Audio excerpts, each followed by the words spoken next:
E quem que pode participar comigo dessa loucura, porque estar aqui não é fácil.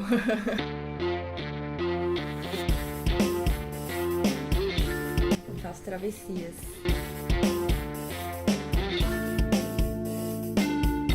Eu deixo por último pra dar um impacto.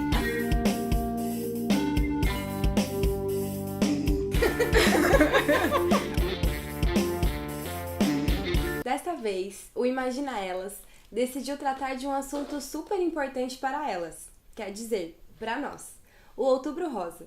O movimento é uma campanha de conscientização que tem como objetivo principal alertar as mulheres e a sociedade como um todo sobre a importância da prevenção e do diagnóstico precoce dos problemas de saúde que mais afetam as mulheres: o câncer de mama e o câncer de colo de útero, que mais recentemente também foi inserido como pauta da campanha. No caso do Brasil, o câncer de mama só perde para o câncer de pele não melanoma como a maior causa de morte. Por isso, está devidamente justificada toda a sua importância que se dá neste mês ao tema. Para além de alertar sobre a necessidade de realizarmos exames periódicos, incluindo a mamografia, que não pode ser substituída pelo autoexame da mama, queremos conversar para as ações paralelas de acompanhamento do tratamento e de reestabelecimento das mulheres que passam por um processo tão doloroso como esse. Entendemos aqui no Imagina Elas que parte importante desse processo são os cuidados suscitados pelo movimento Outubro Rosa, que centram-se principalmente no autocuidado. Trata-se de olharmos para nós mesmas, de reservarmos um tempo para os nossos exames periódicos, para as visitas aos nossos médicos. Mas sabemos também como essa doença, quando acontece, pode interferir na segurança da mulher e na sua sexualidade, bem como na sua autoimagem. E foi pensando em discutir esse complexo universo que escolhemos a nossa convidada de hoje. Oi, galera! Hoje a gente tá aqui com a nossa convidada, a Tati, do Pigmenta Tatu. Ela é tatuadora aqui de São José dos Campos. E ela faz um trabalho muito legal, que é com mulheres que tiveram câncer de mama. Aí ela faz micropigmentação de areolas. Tati. Tudo bem?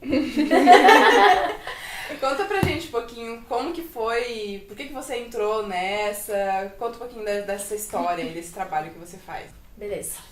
Então, eu comecei a trabalhar com isso porque um médico, cirurgião plástico, né, ele me procurou, ele fazia um trabalho desse no Rio de Janeiro, ele tinha um tatuador que era parceiro dele, né, ele fazia a retirada do tumor, fazer a reconstrução e ele indicava para esse tatuador. Só que ele se mudou para São José e ele me propôs trabalhar com isso esteticamente. Era um serviço que ele me fez essa proposta, eu nunca tinha pensado nisso.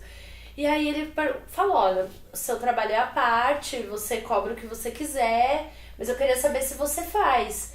Eu falei, olha, eu nunca fiz, mas eu estudei bastante tatuagem realista, né? E assim, como era uma coisa meio que de imediato, não deu tempo de eu procurar um curso específico. E eu topei fazer, né? Os 3 primeiros trabalhos que eu fiz eu cobrei, como um trabalho estético normal. Só que foi aí que eu percebi que eu poderia não cobrar. Porque a minha intenção, não era viver disso, né? De ganhar dinheiro.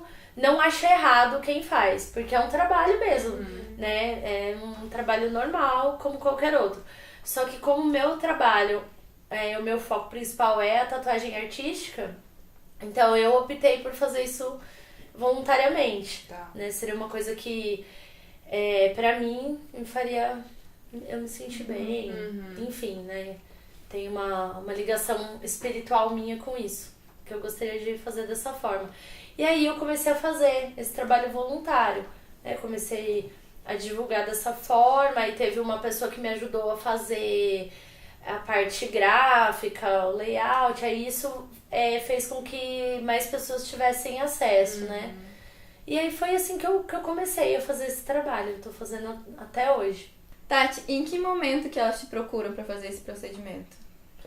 Tá, bom, normalmente, né, o que vem acontecendo é o médico né? Ele dá a alta para paciente, né? E ela é como se fosse a fase final, né? Não tratamento, né? A fase final de todo o processo que ela já vivenciou, né? E cada caso é um caso, né? Então, assim, tem algumas mulheres que são liberadas logo após a cirurgia reparadora, né? Que é feito a colocação da prótese, né? Tem algumas mulheres que elas precisam, logo após a retirada, né, do tumor. É que eu não vou falar termos técnicos porque eu não sou médica. Isso é o que elas me contam na linguagem delas. Sim. Então elas têm que colocar um expansor primeiro, né, pra pele, que às vezes é retirada o tecido das costas pra colocar, né, pra substituir o que foi retirado aqui da mama. Então tem que expandir essa pele pra depois colocar o silicone mesmo. Então às vezes demora alguns anos até. E tem algumas mulheres que elas têm que ultrapassar também o próprio conflito delas, né? Porque muitas ficam anos sem a areola mesmo, né? E aí é mais ou menos assim que acontece. No final de todo o processo, né? Seria o lacre de tudo isso, né? Uma conclusão de pra ela tudo que escolheu ela passou.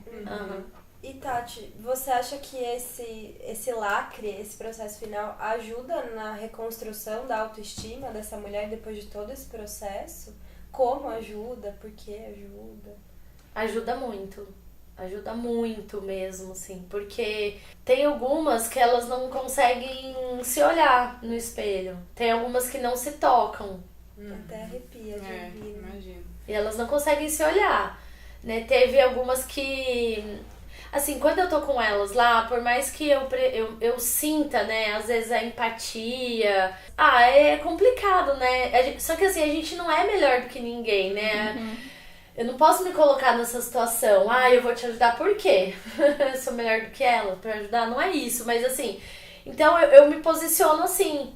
Então quando elas falam assim, mas eu não... Eu falo, você vai ter que passar a pomada. Mas eu não coloco a mão. Eu falo, por que você não coloca a mão? Então eu não vou fazer. Então eu tento, sabe? Não, eu não posso me emocionar naquela hora. Eu falo, por que eu não posso? Eu tenho que tratar ela... de forma que ela enxergue isso. Por que eu não coloco a mão?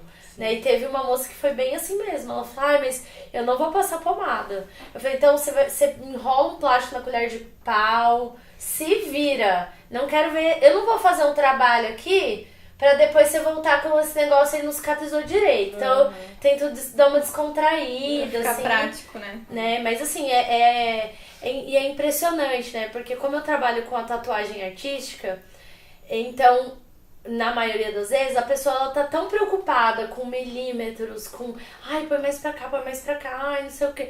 Assim, quando a mulher passa por um processo desse, que é uma perda tão grande, elas olham no espelho, vê que tem a areola ali, eu falo, mas dá uma olhada, vê se você gostou, se você quer que eu faça mais alguma coisa. Porque eu tô acostumada com o minimalismo. E ela, não, tá lindo. Sabe, é outra... E é muito bom, assim, fazer parte disso, né? De contribuir dessa forma, assim. Eu me sinto feliz fazendo isso.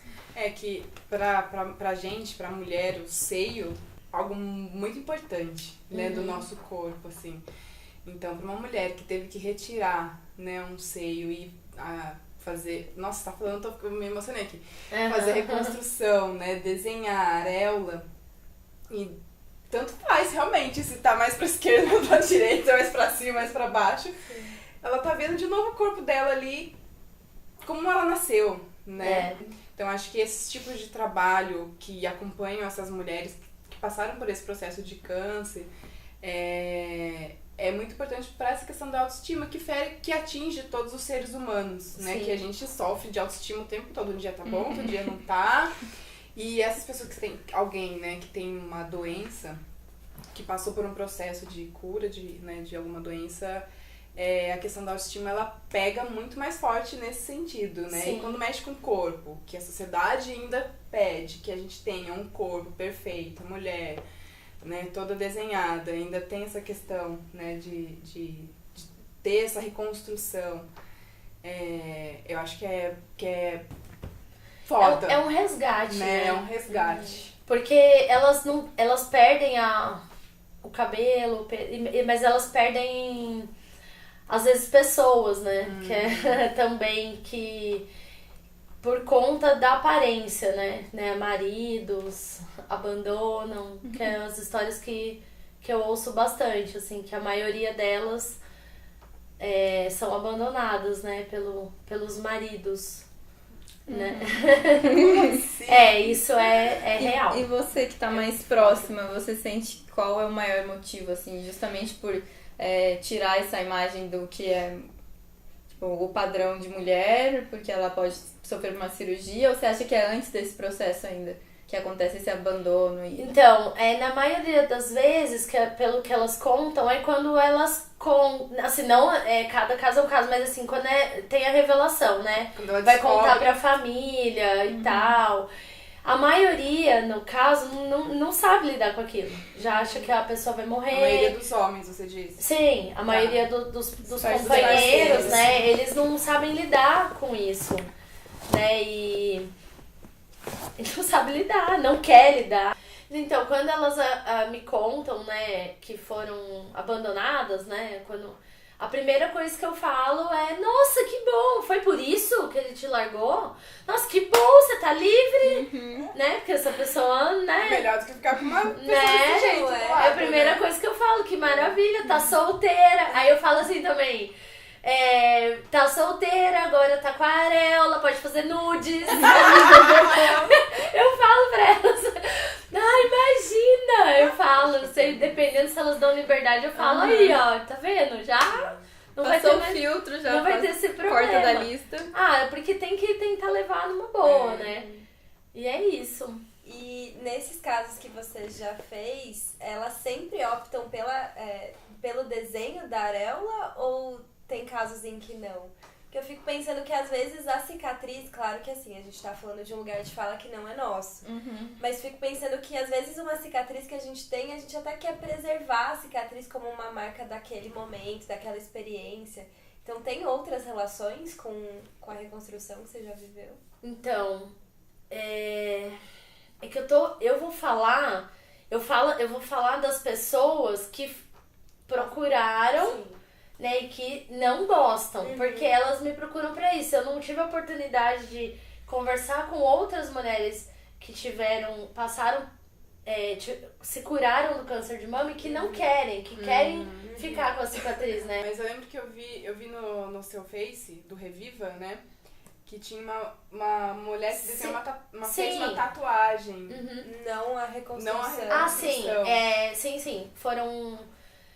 Eu acho que foram duas, assim, pra ser precisa, que eu fiz dessa forma. Elas não quiseram a areola e nem tatuagem. Uma delas não tinha tatu, que inclusive ela foi uma pessoa, assim, que me marcou muito, porque normalmente, a pessoa marca o horário comigo, aí eu recebo, avalio e já faço o procedimento. Pra ela não ter que ir na casa dela, voltar, pensar, esperar. Então eu não marco a avaliação antes, eu marco a avaliação, se ela quiser fazer, eu já vou fazer. Só que aí, dessa senhora, a gente ficou 1 hora conversando. E inclusive foi ela que eu falei: bom, você não vai cuidar, então pra que eu vou fazer? Então eu tive que me posicionar de uma maneira um pouco mais firme, porque ela era assim. E eu lido com pessoas faz muito tempo. Aí eu falei assim, eu fiquei tentando ver como que ela ia ceder, né? E aí eu sei que eu fiquei 1 hora conversando com ela. Propus as duas coisas pra ela: ou você pode fazer a areola, ou você pode fazer uma tatuagem. Aí ela falou: eu acho que eu não quero olhar nenhuma cicatriz, eu não quero lembrar que eu passei por isso. Eu quero olhar pra mim e quero ver uma outra coisa. Aí ela foi pra casa dela, falou: eu vou pensar. Tudo bem, aí ela pensou, me retornou, falou: eu quero uma tatuagem. Aí eu achei o máximo, já adorei, assim. E ela a personalidade dela, ela é uma pessoa firme, sabe?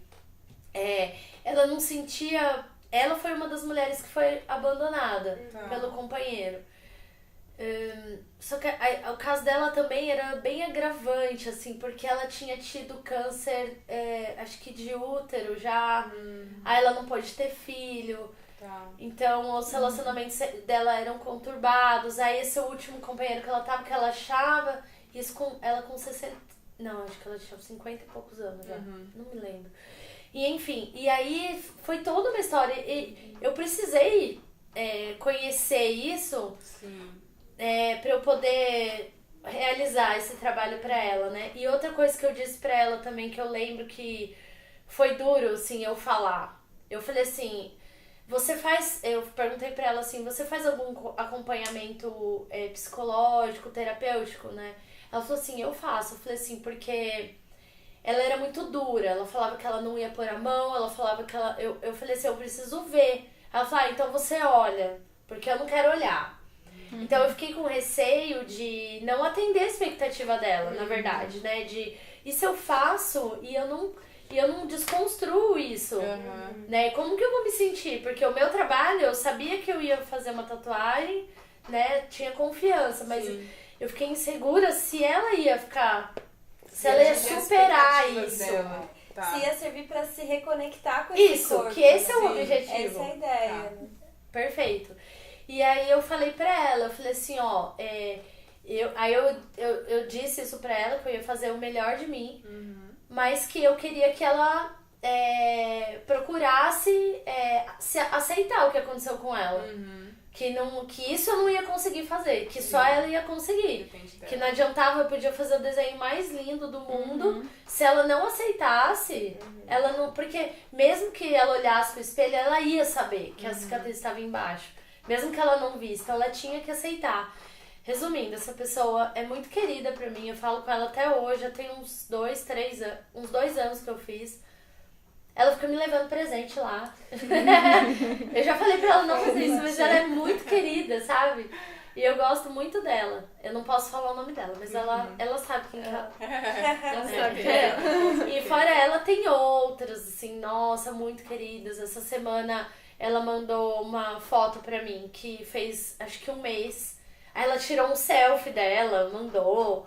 Aí eu até postei lá, tá lá no Instagram do Pigmenta. Só que eu não marquei, né, ela, mas eu escrevi o nome dela que ela deixou, tá? Que legal. Então é muito legal. É um feedback que eu recebo, assim, muito legal, assim, eu gosto de fazer esse trabalho. É muito bonito mesmo essa reconexão. Uma questão que é importante, né, que eu acho também, quando a pessoa passa por uma doença, né, por uma doença grave, ela faz vários questionamentos, assim, pra ela mesma, né? Por que eu tô passando por isso? E é um olhar, né, pra você, dentro, né? Pros seus familiares. É um aprendizado enorme, né? Mas, nossa, quem sou eu, né? É um fragmento ali, um momento que eu tô com elas ali. Mas eu faço questão de que aquele momento seja um momento importante pra elas. Isso eu faço questão. Né? E se possível, eu deixo aberto para que elas voltem se elas precisarem, mas eu faço de tudo para que elas vão e não precisem, que elas se empoderem, né? Que seja o lacre final. Que a gente falou, né? O ponto final, mas se quiser voltar, eu falo até bem também, falo, se não precisar retocar e quiser fazer uma tatuagem, Pode voltar. Pode vir, né? Teve uma que voltou. Olha que legal. Ela é minha amiga no Face, Ana Lúcia. Que legal. E ela fez um beija-flor com umas flores aqui, assim, toda poderosa. Poderosa. Teve ela. Arrasou. Tem Ela a... já perdeu o medo da agulha? Agora Tem a Roseli também, que ela é linda, a Roseli. Também fez uma rosa aqui sombreado também. Elas usaram. Vários casos incríveis. Então, Tati, a gente queria te agradecer muito. Eu que agradeço. De verdade. Você ter vindo aqui Muito conversar legal. um pouquinho com a gente. E a gente queria justamente ver esse outro lado, assim, né? Por exemplo, tem muita informação sobre isso e eu acho isso muito bom, só que isso podem encontrar em outros canais, né? Em outras fontes de conteúdo. Então a gente queria te trazer justamente para mostrar esse outro lado e foi muito legal conversar com você, entender um pouquinho do seu processo. E Da muito história obrigada. dessas mulheres. Imagina, eu que agradeço vocês pelo convite. Legal. Muito legal. E então vamos lá para a parte de praxe. Pode se inscrever aqui no nosso canal, seguir o nosso Instagram. A gente vai colocando conteúdos por lá, independente dos vídeos aqui. E vamos nos ver no próximo vídeo. Até mais. Tchau, até a próxima. Tchau, tchau.